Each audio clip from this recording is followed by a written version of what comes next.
প্রথম ক্লাসে যেহেতু সোল্ডারিং বেজিং করছি, ওইটার সাথে গ্যাস হোল্ডিংয়ের একটু লিঙ্ক আছে। কোথায় লিঙ্কটা কোথায়? Heat source. তো এইটার সাথে যেহেতু একটু রিলেটেড আছে, ওই জন্য আমি গ্যাস হোল্ডিংটা, এটা ছিল 4th উইকে, এইটা শেষ করে দিয়েছি। হ্যাঁ, আসতে তোমরা সবাই একটু মানে একটু সার্কেলটা সুন্দর দাঁড়াও যেন সবাই বুঝতে পারে। না না, টোটালি ডিফারেন্ট। আর ওই আমি যদি বলবো যে ওয়েল্ডিংয়ের যে প্যারামিটারগুলো আছে, এটা একটা পার্মানেন্ট জয়েন্ট অফ মেটাল, তাই না? এটা একটা ঘটনা। আর হচ্ছে কি যে by applying heat, using filler metal, applied pressure আর নট ইউজিং, এই যে প্যারামিটারগুলো আছে, সমস্ত প্যারামিটারের মধ্যে সবচেয়ে ইম্পর্টেন্ট হচ্ছে হিট সোর্স। এবং এই হিট সোর্সের উপর ডিপেন্ড করেই পুরো ওয়েল্ডিংটা সেন্ট্রালাইজ হয়েছে, টাইপস হয়েছে, তারপরে মানে শক্ত হইতেছে না নরম হইতেছে, বা স্কিল লোক দরকার না আর স্কিল দরকার, বা আমার মানে কস্টিং, সমস্ত কিছু ডিপেন্ড করতেছে হিট সোর্সের উপরে। তো ওই হিট সোর্সকে সাধারণত সারা দুনিয়াতে দুইটা সোর্স থেকেই না, একটা হচ্ছে ইলেকট্রিসিটি আর একটা হচ্ছে গ্যাস। গ্যাস বললে একটু ভুল হয় না, একটু আনঅ্যাপ্রোপ্রিয়েট হয়। পুরাটা হচ্ছে ফুয়েল গ্যাস, বুঝে গেছে? তো যেহেতু হিট সোর্স, এটা গ্যাস, ওই যে একটা গ্যাস ওয়েল্ডিং। আর ইলেকট্রিসিটি দিয়ে যেটা করে ওইটা বলে আর্ক ওয়েল্ডিং। ইলেকট্রিসিটিকে মেশিন দিয়ে একটা আর্কে কনভার্ট, আমি দেখাবো তোমার আর্ক দিয়ে ওয়েল্ডিং করে, ওই যে আর্ক। যেহেতু তোমার এর আগে সোল্ডারিং বেজিং দেখছো, দেখো এরকম একটা টর্চ ছিল আমাদের হাতে, এই টর্চের মাথায় একটা ফ্লেম ছিল। ওই ফ্লেমটা কিসের? যে দুটা গ্যাস তার মিক্সচারের মধ্যে যে আগুনের শিখা ছিল, ওইটাই ফ্লেম। ওই জিনিসটা কীভাবে আসলে জাস্ট আমি ওইটা তোমাদের দেখানোর জন্য আমি দাঁড়ালাম এই জায়গায়। তো তার আগে দেখো যে টুলস অ্যান্ড ইকুইপমেন্টসগুলো লাগে, এটা একটু যদি ভাজে খেয়াল রাখার চেষ্টা করো না, তাহলে মনে থাকে। আর যদি এলোমেলো হয়ে যায় তাহলে একটা দিনে ছুটে যাবে। তো শুরুতে কী লাগে দেখো, যেহেতু গ্যাস ফুয়েল গ্যাস, ওই গ্যাস, হ্যাঁ, গ্যাস কন্টিনিউ করে দুটো সিলিন্ডার লাগে। আর দুইটা কেন? একটাতে অ্যাসিটিলিন, একটাতে অক্সিজেন, মানে ফুয়েল গ্যাস একটা। নর্মালি কি যারা ওই যে সিগারেট খায় না, দেখবা যে ওদের যে লাইটার আছে ওখানে একটা গ্যাস থাকে, আর বাসায় যে রান্না করে না ওখানে তো একটা গ্যাস, এখানে দুইটা কেন? তো এইটা হইতেছে যে মানে অনেক অ্যান্সার আছে। এটা অনেকেই বলে যে ফুয়েল গ্যাসটাকে একদম বেটার কম্বাসন করার জন্য আর একটা হেল্পিং গ্যাস দিয়ে পরে পুরো, আর এখানে তো অনেক টেম্পারেচার দরকার। তো পুরা ওই রিয়াকশানটা আছে, ওই রিয়াকশানটা পুরা মানে বার্ন করার জন্য আর একটা গ্যাস দিলে পুরো বার্ন হয় বা হিটটা বেশি পাওয়া যায়।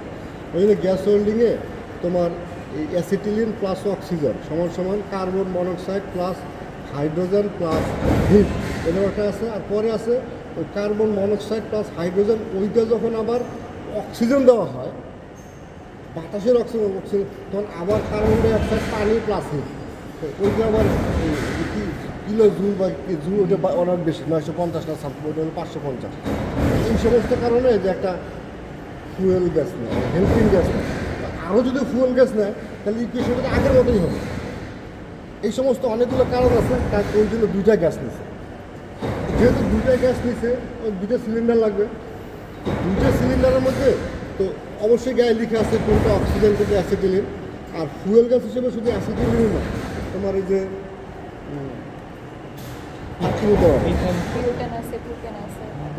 বিউটান, প্রোপেন, এলপিজি নেয়। আর একটা আছে দাদা, এলপিজি গ্যাস, হাইড্রোজেন নেয়। আর হেল্পিং হিসেবে অক্সিজেনই নেয়, অনেক সময় এয়ার নেয়। এয়ার আবার এয়ারের যে অক্সিজেন আছে 20% 19%, ওইটা কাজে লাগে, এয়ার কাজে লাগে না। ঠিক আছে? এখন যদি তোমার বলে যে এইটার নাম হচ্ছে অক্সি অ্যাসিটিলিন, সমস্ত বইগুলোতে লেখা অক্সি অ্যাসিটিলিন ওয়েল্ডিং, তোমার গ্যাস ওয়েল্ডিং লেখা নেই, তখন বোঝা লাগবে যে এখানে অক্সিজেন অ্যাসিটিলিন ওয়েল্ডিং হচ্ছে। অক্সিজেন হচ্ছে helping gas, acetylene fuel gas. আবার কেউ কেউ বলছে যে এয়ার অ্যাসিটিলিন, তখন কী বুঝবো যে না, হেল্পিং গ্যাস ছিল এয়ার হাইড্রোজেন আছে না, নাম থেকে তুমি বুঝে ধরবা যে এটা কী অবস্থা। তো এয়ার যদি থাকে সেক্ষেত্রে হচ্ছে মানে মেইন হাইড্রোজেন। এয়ার হাইড্রোজেন যদি এয়ার অ্যাসিডিলিন থাকলে এয়ার অ্যাসিডিলিন, এয়ার হাইড্রোজেন থাকলে এয়ার হাইড্রোজেন, তাই না? তোমাদের আইডেন্টিফাই করা লাগে কোনটা ফুয়েল গ্যাস আর কোনটা হেল্পিং গ্যাস। এখন আমরা চলে আসছি 95 to 98% কেসে অক্সি অ্যাসিডিলিন ইউজ করে। আচ্ছা, এখন তুমি দেখো যে যেহেতু দুইটা সিলিন্ডার, তো কোথাও লিখা নিশ্চয়ই আছে যে কোনটা অ্যাসিডিলিন কোনটা অক্সিজেন, বাট ম্যাক্সিমাম সময় তোমার অনেক দূর থেকেই আইডেন্টিফাই করা লাগবে যে কোনটা কোন সিলিন্ডার। তা আমি কিছু ক্লু দিয়ে দিই, এর মধ্যে একটা দিনে মনে থাকলেই হবে, সব মনে রাখার দরকার নাই, ঠিক আছে? এখন যখন তোমাদের ফ্রেন্ডরা যখন হেঁটে যায় তখন পিছন দিকে দিলে বোঝা যায়, হাঁটা দিলে বোঝা যায়, ঠিক আছে, অথবা কণ্ঠ শুনলে বোঝা যায় না।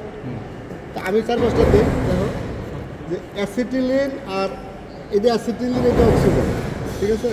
অ্যাসিটিলিন অলওয়েজ মানে মোটা আর খাটো, আর অক্সিজেনটা সবসময় চিকন আর লম্বা। বাট আমার কাছে একটা ছবি আছে, এটা আমি রেয়ার, আমি পরে স্ক্রিনশট দিয়ে রাখছি, যে অ্যাসিটিলিন মোটা আর লম্বা, বাট অক্সিজেন চিকন আর খাটো। আর দেখা গেছে যে এইটা তাহলে খাটে না, এটা অথেন্টিক, কিন্তু বই পুস্তকে ম্যাক্সিমাম লেখা আছে অ্যাসিটিলিন মোটা আর খাটো, অক্সিজেনটা চিকন আর লম্বা। এটা সাইজ। আর কালার একটা আছে, এই যে কালারটা নষ্ট হয়ে গেছে।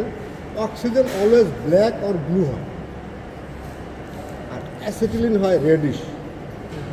রেডিশ মানে কি, মেরুন হতে পারে, হলুদ হতে পারে, লাল হতে পারে, খয়েরি হতে পারে, লাল টাইপের। এইটা একদম ম্যাক্সিমাম মানে সবাই ফলো করে। ওর আমি ওটা কালার দেখে আইডেন্টিফাই করি এইটা অক্সিজেন, এইটা অ্যাসিটিলিন। আর অ্যাসিটিলিন লাল হয় কেন, অনেকে কোশ্চেন করছিল লাল হয় কেন। ও যেহেতু আগুন মানে জলে, ওই জন্য লাল দিয়ে দিয়েছে। আর অক্সিজেন ব্লু হয়েছে কেন, নীল শিখা আচ্ছা, ওইটা আরেকটা হচ্ছে যে বলে যে না, অক্সিজেন তো এটা তো এই সবুজ গাছ, এটা তো নিজের মানে মানুষের লাইট দেয়, হ্যাঁ, এই কারণে ওরে ওইভাবে দিছে আর কি। হ্যাঁ, এরপরে তো এই কালারটাই বেশি। আরেকটা হচ্ছে যে অক্সিজেন এবং অ্যাসিটিলিনের যত ফিটিংস আছে, এই যে রেগুলেটর লাগান লাগে, হ্যাঁ, সমস্ত এই থ্রেড তো বুঝো, অক্সিজেন হচ্ছে রাইট হ্যান্ড থ্রেড অক্সিজেন, আর অ্যাসিটিলিন লেফট হ্যান্ড থ্রেড। এক ছেলেরা কোশ্চেন করছে যে কেউ যদি ভুল করে ওই অক্সিজেনটার রেগুলেটর অ্যাসিটিলিন লাগালো, অ্যাসিটিলিন রেগুলেটর অক্সিজেন লাগালো, কী দুর্ঘটনা হবে? না দুর্ঘটনা হবে না, চেষ্টা করবে না, কী হতে পারে দাদা? অ্যান্সার হইতেছে যে কিয়ামত পর্যন্ত তো লাগাইতেই পারবে না, ওই তো না, থ্রেডই তো আলাদা, খালি উপরে ঘুরবেই খালি, বোঝো না এই কথা? বুঝছি স্যার। এটা তো লাগবেই না, তো না লাগলে যে অ্যাক্সিডেন্ট কই থেকে আসে? তো এই কারণে এটা একদম আমেরিকান ওয়ার্ল্ড, একদম সারা দুনিয়ার মানুষ এই থ্রেড ফলো করে যে না, একটা লাগবে না, বুঝা গেছে? এই থ্রেড গেল একটা। আর একটা হচ্ছে একটা মেটালিক কিছু ভালো দেখ, সাউন্ড বলতে পারে, এইটা দেখো তো, একটা মিউজিক টোন দিবে, দেখো এটা কি পার্থক্য হলো বলো তো? বলতেছে এটা ভর্তি, এটা খালি, তাই মনে হতেছে না? এটা সলিড, এটা ফাঁপা, তাই মনে হতেছে না? আসলে না, এইটা এত একটা ঘটনা বলি। তুমি মনে করো যে একটা আধা লিটারের 7 আপ কিনা অর্ধেক খাইছে, খাওয়ার পরে ওইটারে সাইকেলের যে ওয়াটার ক্যারিয়ারটা থাকে না, ওখানে লাগায়া এটা 1 ঘন্টা সাইকেল চালাইছে। আর কি ঘটছে পরে যখন ওটা হাতে নিয়েছে, দেখা যায় বোতল একবারও শক্ত হয়ে আছে না, কারণ বারবার এই যে 7 আপ ঝাঁকি খেয়েছে, তাই না, একবারে শক্ত হয়ে আছে না, ফুল থেকে করে বার হয়ে গেছে। অথবা যদি পানি যদি থাকতো কী হতো, ওইটা নরম থাকে, আগের মধ্যেই থাকতো। এদের কি ঘটে দেখো, এই যে অ্যাসিটিলিন অক্সিজেন যে আছে, এইটা ওই যে মানে ওই পানির বোতলের মতো, ও সারাদিনের ভিতরে ঝাঁকি খেলে কিছুই হবে না। অ্যাসিটিলিন হয় কি, ওই যে 7 আপের মতো, ও যদি ফাঁপা থাকে, ওই যে এখানে কাইনে নিয়ে আসলাম না, আনলাম তো, এই কিন্তু সারা দুনিয়াতে যত গ্যাস আছে খুবই এক্সপ্লোসিভ হইতেছে অ্যাসিটিলিন। এই কাইনে আনছে না, এই যে অণুগুলো যে একটু বাড়ি খেয়েছে না, এর দ্বারা সে এক্সাইটেড হয়ে থাকে ভিতরে। এই ঘটনা যেন না ঘটে, প্রত্যেকটি অ্যাসিটিলিন সিলিন্ডারের ভিতরে আরেকটা হানিকমের মতো আরেকটা এক্সট্রা অ্যারেঞ্জমেন্ট আছে। হানিকম বুঝছো, মৌচাক ফোম আছে না, তুমি যদি 7-আপের বোতলের মধ্যে আধা লিটার খেয়ে অর্ধেক খেয়ে আর বাকি অর্ধেক যদি একটা ফোম ঢুকাই রাখতাম, ওই 7-আপ কী হতো, ওই ফোমের স্পেসগুলো আশ্রয় নিত না, এবং সারাদিন তুমি চালাও ও কিন্তু আর শক্ত হতো না, যার সাঁতার কাছে থাকতো। বোঝা গেছে কথাটা? তো ঠিক এরকম অ্যাসিটিলিনের ভিতরে একটা হানিকমের একটা আর একটা অ্যারেঞ্জমেন্ট আছে, যখন অ্যাসিটন বলে। ওই অ্যাসিটন করে যখন অ্যাসিটিলিন দেয়, ও তার ক্যাপাসিটি অনুযায়ী অ্যাসিটিনকে নিয়ে অ্যাবজর্ব করে যার একটা অনুযায়ী দেখা না, ওইখান থেকে সে ডেলিভারি হয়ে এই ওয়েল্ডিংয়ে কাজ করে। এই কারণে একে সলিড মনে হয়ে গেছে।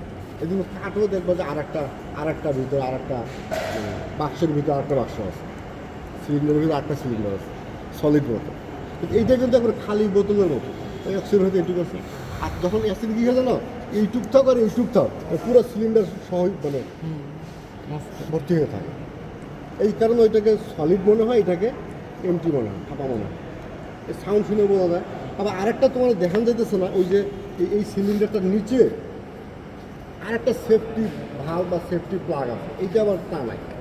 এটা যেহেতু এক্সপ্লোসিভ, যদি কোনো কারণে ভিতরে মানে এক্সাইটেড হয়, তো ওই যে প্রেশার কুকার আছে না, প্রেশার কুকারের মাঝখানে তো একটা ডিভাইস থাকে যেটা ওই যে রান্না করে সাউন্ড শীষ দেয়। কিন্তু তুমি খেয়াল করছো যে ঢাকনার সাইডে আরেকটা ছোট্ট একটা নাট লাগানো থাকে, ওইটা হচ্ছে একটা প্রেশার ভালভ। যদি কোনো কারণে এত প্রেশার ক্রিয়েট হয়েছে, ও সৃষ্টি দিয়ে তাল পাইতেছে না, তখন ওখানে একটা নরম মেটাল আছে, ওই মেটালটা করে সুইটে বাইরে হয়ে চলে যায়, ওই দিক দিয়ে গ্যাসটা বাইরে চলে যায়। তাহলে প্রেশার কুকার একদম মানে বোম হয়ে দূর দিবে, বিস্ফোরণ ঘটে না। ঠিক এর ভিতরেও এই নিচে একটা ভালভ প্লাগ আছে, যদি কোনো কারণে ও এক্সক্লুসিভের স্টেজে চলে যায়, ওই ভালভটা খুলে ওই দিক দিয়ে গ্যাসটা কিছু গ্যাস রিলিজ করে দিলেই তো প্রেশার রিলিজ হয়ে গেল। ঠিক আছে? তো এই গেল অক্সিজেন অ্যাসিটিলিন সিলিন্ডার। এরপরে দেখো দুটো রেগুলেটর আছে। রেগুলেটরের কাজ হইতেছে যে এই সিলিন্ডারের ভিতরে যে গ্যাস থাকে, এটা বলে সিলিন্ডার প্রেশার। আমি যখন গ্যাস কিনে নিয়ে আসছি, তখন আমি একটু কিনে নিয়েছি, যা ধরে সিলিন্ডারের মধ্যে পুরা ফুল সিলিন্ডার নিয়ে আসছি। কিন্তু এই সিলিন্ডার প্রেশার দিয়ে তোমার আর ওয়েল্ডিং করা যাবে না। ওয়েল্ডিং করার জন্য যে প্রেশার দরকার, সামান্য নিয়ে আমি তো খরচ করবো, ওইটাকে বলে ওয়ার্কিং প্রেশার। ওয়েল্ডিং প্রেশার কিন্তু বলে না, বলে কি ওয়ার্কিং প্রেশার। তো সিলিন্ডার প্রেশারকে ওয়ার্কিং প্রেশারে কে নিয়ে আসবে, তখন রেগুলেটর ইউজ করে। রেগুলেটরে দেখো দুইটা ডায়াল ইন্ডিকেটর, আবার কিছু রেগুলেটর আছে একটা ডায়াল ইন্ডিকেটর। একটা যেটা থাকে ওইটা হলো সিঙ্গেল স্টেজ, দুটো থেকে বলো ডাবল স্টেজ। ডাবল স্টেজ কেন? দেখো যে আমি যদি এই বাল্বটা ওপেন করি, এটা কার সাথে কানেক্ট হবে, সিলিন্ডারের সাথে। ওপেন করার সাথে সাথে সিলিন্ডার থেকে যত গ্যাস প্রেশার আছে সমস্ত কিছু একসাথে শো করবে। তার মানে সিলিন্ডারের ভিতরে কতটুকু গ্যাস আছে এটা এখানে শো করবে। এটা ওপেন করার সাথে সাথে কী হবে, এইখানে একটা শো করবে। আমি একটা আকাম করি দেখি, দেখো তো এটা তো দিছে না, এটা গেছে না, এটা জানে। তার মানে এটা হলো সিলিন্ডার প্রেশার। কোনটা যায় দেখো তো, এটা দুটোই যোগ দিল কেন? এখানে মনে হয় অন আছে নাকি, এখানেও কিন্তু এটা নরম আছে, এটা কিন্তু এইটা কোন সিলিন্ডার? তাহলে এইখানে দেখো দুইটা বাটন আছে, এইটা কোনটা নীলটা অক্সিজেন। এইখানে খেয়াল করো, দুইটা পাইপে যা গ্যাস ছিল সব রিলিজ হয়ে গেল। ঠিক আছে? এই কারণে দেখো এই যে কালার যেটা দেখো, এই যে রেগুলেটরের কালার খেয়াল করো, রেগুলেটরের হোস পাইপ, এই যে টর্চের যে কালার নবগুলা, এখন তুমি চাইতেছো অক্সিজেন খুলে দিছো অ্যাসিডিলি, গ্যাস লাগবে না, এইখানেও কালার ঠিক করে দিছো সমস্ত। দেখছো হোস পাইপ। আচ্ছা, আবার বন্ধ করে দিলাম, বন্ধ করে এইবার ছাড়ে দিই। এইটা কোনো কারণে এটা ডিস্টার্ব আছে, একটা ঘোরার কথা। ঠিক আছে? তা যেটা ঘুরবে ওইটা হচ্ছে সিলিন্ডার প্রেশার। এরপরে আমি এইটা যখন খুলবো, আচ্ছা এইবার এটা ঘুরতেছে না, তারপরে এইটা হইতেছে ওয়ার্কিং প্রেশার। বন্ধ করে দিই, বোঝা গেছে? তার মানে একটা সিলিন্ডার প্রেশার আর একটা কি প্রেশার? Working pressure. এটা অ্যাসিডিলিন না, দেখো এটা খেয়াল করো, এটা তো বন্ধ হবে।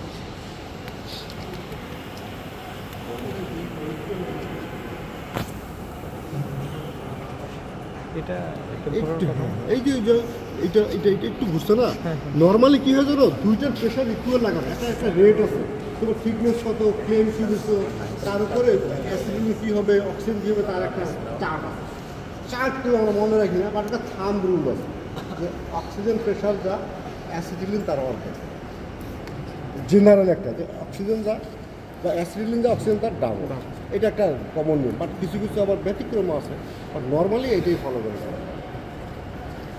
তো রেগুলেটর গেলে দেখো রেগুলেটর থেকে কী হয়েছে সিলিন্ডার এরপর রেগুলেটর এরপর আরেকটা ডিভাইস দেখা যাচ্ছে এটা বলে অ্যারেস্টর আমি খুব দ্রুত চলে যাই অ্যারেস্টর দেখা কালার দেওয়া এটা যেহেতু রেড দেওয়া এটা ব্লু অ্যারেস্টরের কাজ হইতেছে যদি কোনো কারণে এইদিকে ফ্লেম নিয়ে কোনো ঝামেলা হয় বা সে ব্যাক ফায়ার করে বা ফ্লেমটা যদি ভিতরে গ্যাস ভর্তি থাকে তো ফ্লেমটা আস্তে আস্তে সিলিন্ডার যদি ঢুকতে থাকতেছে তখন এসে এখানে কাট করে দিবে এটা একটা সেফটি ডিভাইস গ্যাস হোল্ডিংয়ের যে সেফটি ডিভাইস তার নাম অ্যারেস্টর দুটো হয় একটা ফায়ার অ্যারেস্টর আর একটা ফ্লাশ ব্যাক অ্যারেস্টর ফায়ার মানে কি আগুন ঢুকে যায় অথবা আগুন ঢুকে না ওই যে স্পার্কটা ঢুকছে সেগুলো ফ্লাশ বলি আমরা তাহলে ফ্লাশ ব্যাক অ্যারেস্টর বা ফায়ার অ্যারেস্টর তাহলে cylinder regulator arrester hose pipe চলে আসছে কোথায় টর্চের মধ্যে একটা হচ্ছে গ্যাস হোল্ডিং টর্চ আর একটা হচ্ছে গ্যাস কাটিং টর্চ গ্যাস দিয়ে ফ্লেমে কাটে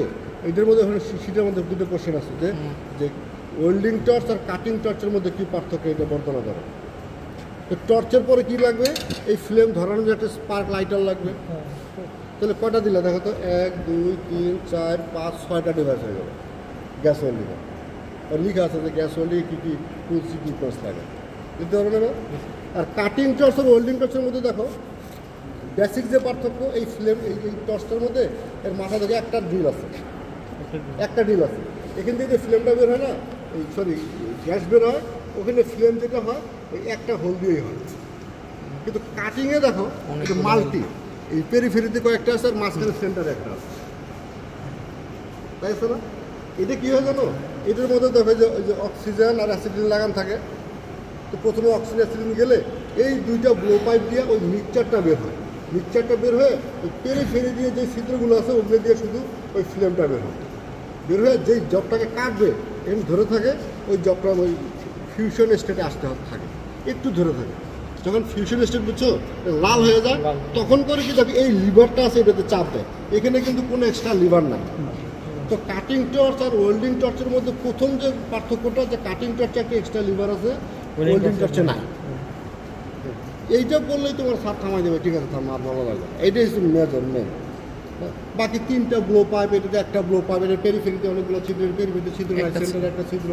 তাই আছে না এগুলো নর্মাল বলতেই থাকবে তাহলে কী দাঁড়ালো দেখো এখানে তো প্রথম কী করছিলাম ওই যে ফ্লেম যে হিট দিছে ওই হিটেও তো লাল হয়ে আছে ফিউশন স্টেপ মানে এখন যখন এক্সট্রা লিভারে চাপ দিচ্ছে লিভারটা দেখো কার সাথে কানেক্টেড এটা কি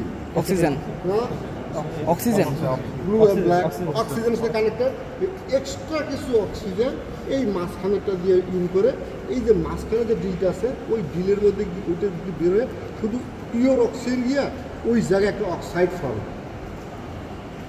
অক্সাইড তো ওয়েল্ডিংয়ের জন্য খুবই মারাত্মক ক্ষতিকর ও অক্সাইড দেওয়ার সাথে সাথে ও একবার দুর্বল নরম হয়ে একবারে লিকুইড যদি ধারণ করে এখন করে কি আর প্লাস টুইন ওয়ান একটা তো 1 নম্বর অক্সাইড ফর্ম করলো 2 নম্বর হচ্ছে ওই অক্সিজেনের প্রেশার আছে না এর ময়লা তো উড়ে চলে যেত না অক্সিজেন যে হাই প্রেশারে যে ওটা একটা প্রেশার দিছে ওই প্রেশারে লিকুইডটা এখানে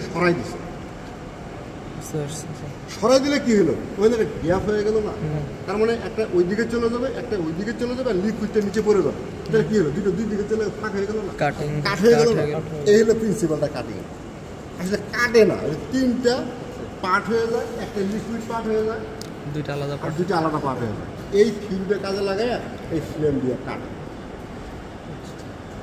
বোঝা গেছে এই ছিল মোটামুটি তাহলে আজকে এখানে তোমরা এই ওয়েল্ডিং দেখবা কাটিং দেখবা আর আরেকটা প্যারালালি সারে যেটা করছে আগে ছিল 8 সপ্তাহ এইবার 4 সপ্তাহ করে প্রত্যেকটার সাথে আরেকটা করে দিয়ে দিচ্ছে ওইখানে প্লাজমা কাটিং আর যে রেজিস্ট্যান্স ওয়েল্ডিং আছে